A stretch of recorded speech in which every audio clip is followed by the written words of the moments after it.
जय श्री महाकाल। बहुत से लोगों ने मुझसे पूछा है कि भूत प्रेत को गुरुजी आप दान कैसे मारते हो, कैसे देते हो। तो आज मैं आप सब लोगों को बताऊंगा।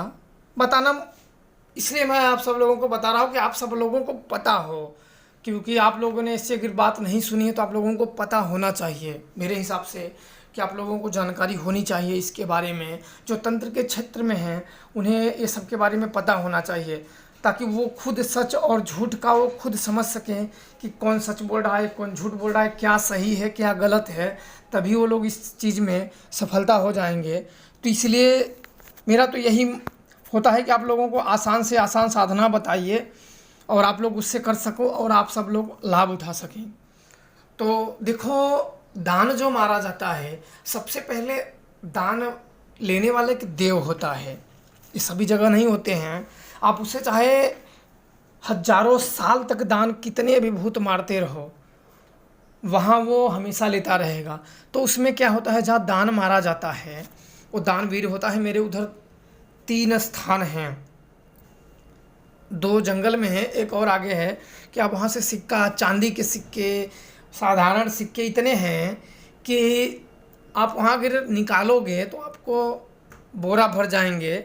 समय आने पे मैं ज़रूर आप सब लोगों को वो चीज़ दिखाऊंगा। तो ये होता यह है कि पहले तो जो साधारण भूत होते हैं, हम लोग क्यों मारते हैं कि इसका भूत उसको दे देना, उसका भूत इसको दे देना। तो हम लोग बड़ा ख़राब मानते हैं कि चलो मैंने आपका भूत पकड़ा और वो भूत उसको दे दिया, तो फिर मैंने किया क्या, एक को मैंने ठीक किया, दूसरे को दे दिया, तो भाई वो तो पाप है, वो गलत है। तो हम लोग इसलिए दान मार देते हैं कि उसको भूत को सदा सदा के लिए रोक दिया जाए। क्योंकि अगर ये इधर से हटा के उधर कर दिया जाए या हवन द्वारा उसको भगा दिया जाए इधर उधर करके, फिर आ जाएगा या फिर वो चीज़ दूसरों को पकड़ लेगा, तो वो कायम के लिए नहीं जाने वाला है कहीं। अगर उस भूत को दान मार दिया जाए तो कायम के लिए वो चला जाता है। अब आगे आते हैं दान कैसे मारा जाता है। तो अगर साधारण भूत हों तो एक नॉर्मली सिक्का लिया जाता है, जैसे 2-3 दाना, 4 दाना, जितने भूत हो, दाना का मतलब कितने भूत हैं, फिर उतने सिक्के ले लिए जाते हैं, एक एक के, 2-2 के, जिसमें आप छेद कर सको कील से बीच में। और लेने के बाद आपको उसमें पहले ही कील कर दिया जाता है। आपको एक दिन रखना पड़ता है कि कौन से दिन को हम लोग चलेंगे मारने के लिए। फिर वो कील पूरी तैयारी, भोग, पूजा, सबको पूरी तैयारी कर लिया जाता है। क्योंकि जो दान लेता है उसको भी बलि दी जाती है, उसको भी पूजा लिया जाता है, ताकि आप भूत इसे रखो अपने पास, इसको नहीं छोड़ना है, नहीं जाने देना है। फिर वो नॉर्मली कील लिया जाता है। फिर वो लेने के बाद आप वहाँ जाओगे और सब पूजा पाठ करने के बाद, अपनी शक्तियों को भोग देने के बाद, जो आपकी शक्तियाँ पकड़ के वहाँ भूत लेके जाएंगे। फिर उनको एक घेरा में उतारना पड़ता है, फिर उस सिक्के में चढ़ा के फिर उस पेड़ में, वृक्ष में ठोंक दिया जाता है। ये रही नॉर्मल भूत। अब जब किसी के घर की औरत या मर जाती हैं तो बड़ा दुख देती हैं औरत लोग। इनको दान कैसे मारा जाता है, एक किसी की औरत मर जाती है, किसी की लड़की मर जाती है, तो इन लोगों को दान मारने के लिए एक बीबी ली जाती है। जो बाज़ार से बच्चे लोग खेलते नहीं, वो बीबी ली जाती है। बीबी लेने के बाद उस बीबी में उस आत्मा को कैद किया जाता है। कुछ लोग उसको डोल बोलते हैं, हम लोग उसे बीबी बोलते हैं, कुछ लोग उसे डोल बोलते हैं। उस डोल में एक लंबा सा कील घुसा दिया जाता है। कील घुसा के फिर उसमें उस डोल को कैद करके और फिर उस पेड़ में डोल सहित उसको ठोंक दिया जाता है। वो बंधन हो गया।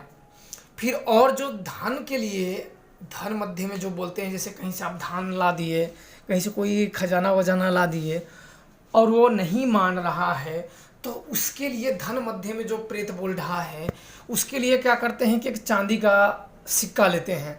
चांदी का सिक्का लेके उसमें बीच में होल करके, और उस जो धन के लिए, जो सर्प, जो धन पे शक्तियाँ बैठी हुई है, उसको पकड़ के कैद करके उसमें बंधन कर दिया जाता है उस चांदी के सिक्के में। क्योंकि चांदी, सोना, ये धन में आ जाते हैं। इसको सोपत धन बोला जाता है, धन भी बोला जाता है। तो उस भूतों को आप इससे हटा सकते हो, बशर्ते आपको वो विधान, वो कला, वो लगाने का तरीका आना चाहिए। तो इसके बाद उसमें कैद करके फिर वो सिक्का जो चांदी के सिक्के हैं उस सहित उसमें ठोंक दिया जाता है, फिर वो आत्मा को उससे आज़ाद कर दिया जाता है। नहीं तो जैसे आपने चलो धन पा लिए, गलती से भी पा लिए खनते खोदते घर में, उसको आप अपना नसीब मान लिए, उसमें कहीं ऊपरी बाधा बैठी हुई तो फिर आपके घर के लोगों को परेशान करना शुरू कर देगी। फिर अगर बात करने जाओगे तो वो धन की मांग करते कि मेरा धन लाओ, तो भाई उतना धन कौन कहाँ से लाएगा। चलो आपने एक मटका पा लिया, फिर आपने बेच खा लिए, तो फिर अगर वो मांगेगा मेरा धन लाओ तो मैं जाऊँगा, तो उतना कौन कहाँ से लाएगा। तो इसके लिए वही होता है कि अब उसका पीछा तो छुड़ाना है भूत से, नहीं तो उसके परिवार के सदस्य लोग को कितना वो हानि करेगा, मार भी सकता है। तो उसके लिए यही एक रास्ता होता है कि उसको हटा देना होता है। तीसरे प्रयोग से होता है जो ब्रह्म राक्षस होते हैं, किसी की ओझा की शक्तियाँ, तांत्रिक की शक्तियाँ जब गलत में पकड़ी जाती है तो जो माँ गंगा में नाव चलते हैं, नाव के खील लिए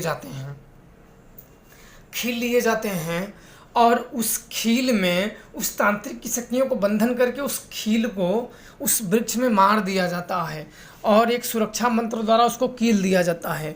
फिर सदैव सदैव के लिए उस तांत्रिक की शक्तियाँ उससे विलुप्त हो जाती हैं, अलग हो जाती हैं, फिर उस शक्तियों को पूरे जीवन में कभी काम नहीं ले सकता है। तो देखो और से तरीके होते हैं, हालांकि हम लोग ये सब बराबर करते रहते हैं। तो मैं किसी को भूत प्रेत नहीं देता हूँ, क्योंकि हालांकि भूत प्रेत बड़े आसान होते हैं लोगों को देना, वो भी मैं आगे आप लोगों को बहुत जल्द बता देता हूँ। आप लोगों को नहीं पता होगा वो भी जानकारी आप लोगों को कितने प्रकार से भूत दिए जाते हैं। तो और भी तरीके होते हैं भूत लगाने के, तो वीडियो में सब चीज़ बताना संभव नहीं है, क्योंकि आपको पता है कि परिस्थिति के हिसाब से हर चीज़ बदल जाते हैं। बदलने का मतलब कि कोई भूत कैसे आ गया, कैसे उसको लगाना है, तो समय समय पर थोड़ा सा चेंजिंग होता रहता है, पर थोड़ा ही चेंजिंग होता रहता है। तो आशा करता हूँ कि आप सब लोगों को इसके बारे में जानकारी मिली होगी। जय श्री महाकाल।